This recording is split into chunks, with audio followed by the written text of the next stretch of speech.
उत्तराखंड की परीक्षाओं में संस्कृति और आभूषणों से जुड़ा सवाल तो पक्का ही आता है ना? तो अगर ये नाम आपको भी थोड़ा कंफ्यूज करते हैं या मुश्किल लगते हैं तो टेंशन लेने की कोई बात नहीं है। आज की ये प्रस्तुति खास इसी के लिए है। अपना गोल एकदम क्लियर है, इस टॉपिक से पूरे मार्क्स लेकर आने हैं। तो चलिए अगले बस कुछ ही मिनटों में इस टॉपिक को हमेशा के लिए पक्का कर लेते हैं। ये रहा हमारा आज का लेसन प्लान। हम सबसे पहले देखेंगे हाथों और पैरों के आभूषण, फिर एक बहुत ही खास कंधे के आभूषण पर नजर डालेंगे। इसके बाद एग्जाम के लिए जो सबसे जरूरी सिनोनिम्स की लिस्ट है उस पर फोकस करेंगे और आखिर में सब कुछ फटाफट रिवाइज कर लेंगे। तो तैयार है? तो सबसे पहले सेक्शन की तरफ बढ़ते हैं और ये सबसे बड़ा भी है, हाथों में पहने जाने वाले आभूषण।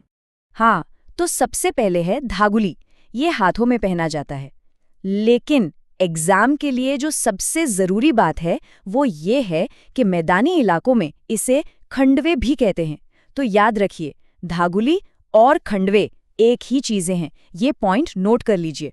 नेक्स्ट है पहुंची। जैसा कि आप देख ही रहे हैं, ये पहना जाता है स्पेसिफिकली कलाई पर। कितनी सुंदर ट्रेडिशनल डिजाइन है इसकी। तो बस पहुंची का मतलब है कलाई का आभूषण। अब बात करते हैं गोखले की। ये बाजू पर मतलब आम पर पहना जाता है और इसका एक बहुत ही कॉमन नाम है बाजूबंद। अब एग्जाम में क्या होता है, अक्सर गोखले नाम देकर पूछ लेते हैं, तो ये याद रखना बहुत जरूरी है कि गोखले ही बाजूबंद है। यहाँ दो बिल्कुल अलग अलग तरह के गहने हैं। एक तरफ है ठ्वाक, जो कलाई से कोहनी तक पहना जाता है, और इसे याद रखने की एक बहुत आसान सी ट्रिक है। ठ्वाक सुनने में कैसा लग रहा है? ढक जैसा है ना? और ये पूरी बांह को ढक लेता है, सिंपल।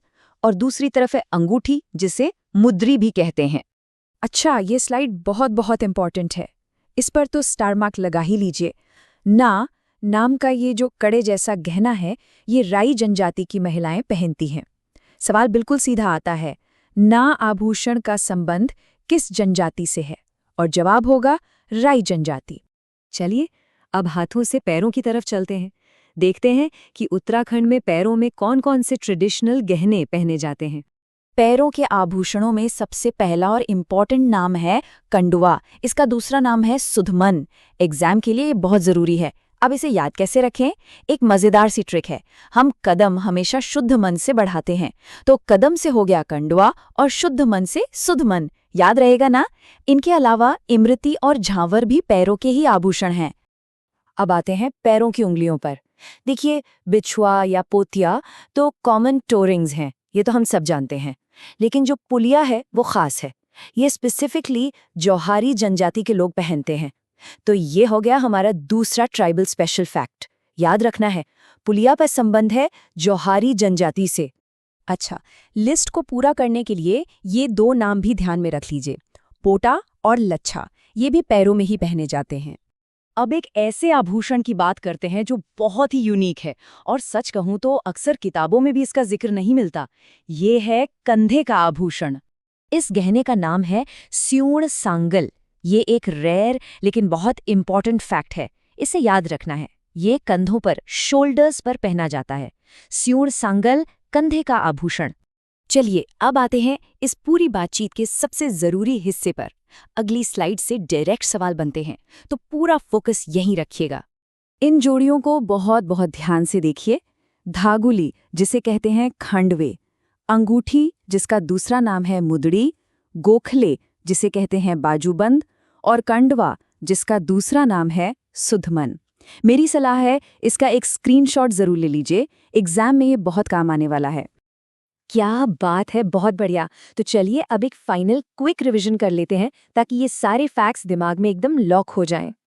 चलिए मेरे साथ फटाफट दोहराइए। हाथ में कौन कौन से थे?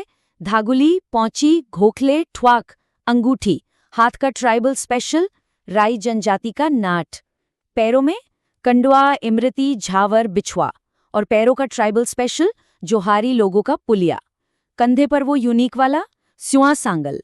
और सबसे जरूरी सिनोनिम्स धागुली यानी खंडवे, गोखले यानी बाजूबंद, और कंडवा यानी सुधमन। परफेक्ट। और अब अपनी तैयारी को परखने के लिए एक आखिरी सवाल। राई जनजाति की महिलाएं कौन सा विशेष आभूषण पहनती हैं?